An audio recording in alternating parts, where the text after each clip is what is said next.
আসসালামু আলাইকুম, welcome to my channel Sukhi's kitchen থেকে তোমাদের সবাইকে স্বাগতম। আশা করি সবাই ভালো আছো, আমিও ভালো আছি আল্লাহর রহমতে।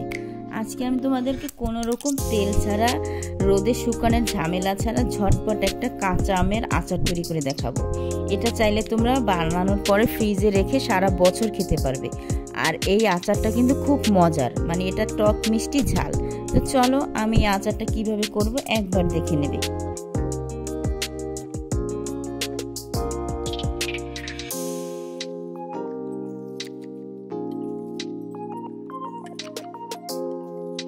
তো এই আচারটা তৈরি করার জন্য আমি এখানে আম নিয়ে নিয়েছি। আর আমটা কিন্তু তোমরা দেখেই বুঝতে পারতেছো একেবারে ফ্রেশ আম, আমাদের নিজেদের গাছের আম। মাশাআল্লাহ আমাদের এবার অনেক আম ধরছে। আর তোমাদের সঙ্গে একটা একটা করে অনেক রকমের আচার শেয়ার করবো ইনশাআল্লাহ। তো আমটাকে আমি ভালো করে খোসা ছাড়িয়ে এরকম লম্বা লম্বা করে কেটে নিয়েছি, পরিষ্কার করে ধুয়ে নিয়েছি। আর আমি কিন্তু আমটা নিয়েছি মানে মিডিয়াম সাইজের। এখন পর্যন্ত কিন্তু আমের বিচি শক্ত হয়নি। তোমাদের যে মিথ্যা বলবো যে তোমরা শক্তটা নেবে, আমি নিয়েছি না, আমি এই মিথ্যার ধারধারি না। আমটা কিন্তু নরম একেবারে বলতে গেলে, কেননা এখন পর্যন্ত শক্ত আম হয়নি গাছে। যাই হোক, এবার 1 কাপ চিনি দিয়ে ভালো করে ঝাঁকিয়ে ঢেকে রেখেছিলাম। আর আমি 1 ঘন্টা রেখেছিলাম, দেখো কতটা পানি বের হয়েছে সেই চিনিটা গলে। এখন আমি একটা মশলা তৈরি করে নেব। আমার হাতের কাছে যা ছিল তাই। 1 চা চামচ মৌরি, 1 চা চামচ জিরা, 1 চা চামচ ধনিয়া, তবে ধনিয়া এটা কিন্তু গুঁড়ো, কিন্তু এটা অরিজিনাল ধনিয়া। এবার 2টা শুকনো মরিচ, 1 টুকরা দারচিনি, আর ছোট 1 টুকরা অল্প একটু তেজপাতা। বাস এই পর্যন্তই। আমি এটাকে ভালো করে একটু ভেজে নিচ্ছি। আর এগুলো কিন্তু আমার হাতের কাছে, আমি এখানে কোনো রকম বাজারের যে মশলাটা সেটা কিন্তু নেইনি, যেটাকে আমরা পাঁচফোড়ন বলি। তবে এটা থেকে খুব সুন্দর একটা ফ্লেভার আসছে। এবার সেই প্যানের মধ্যেই আমি সেই আম যে চিনি দিয়ে রেখেছিলাম সেটা দিয়ে দিলাম।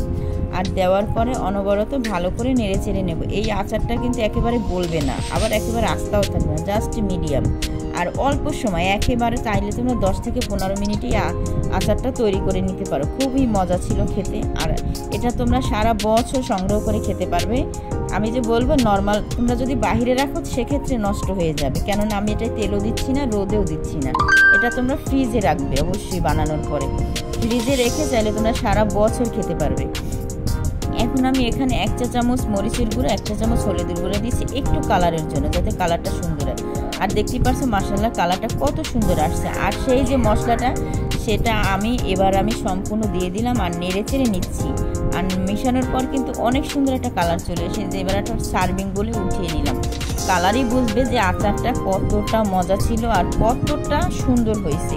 সবসময় চেষ্টা করি তোমাদের সঙ্গে সহজ রেসিপি শেয়ার করার জন্য, যাতে আমার ভিউয়ার্সরা সেটা বানিয়ে খেতে পারে অল্প সময় অল্প উপকরণে। তো এই ছিল আজকে আমার তোমাদের সঙ্গে টক মিষ্টি ঝাল আমের আচার, রোদে শুকানোর ঝামেলা ছাড়া। ভালো লাগলে প্লিজ চ্যানেলটা সাবস্ক্রাইব করে আমার পাশে থেকে যেতে পারো। আর নতুন কোনো বন্ধু হলে অবশ্যই আমাকে সাবস্ক্রাইব করে আমার পাশে থাকবে। আর পুরাতন বন্ধুদের সবাইকে অসংখ্য ধন্যবাদ সাপোর্ট করার জন্য। আর আমার এই আচারটাতে কি কি লেগেছে ডেসক্রিপশন বক্সে পেয়ে যাবে। আজ এ পর্যন্তই, আল্লাহ হাফেজ।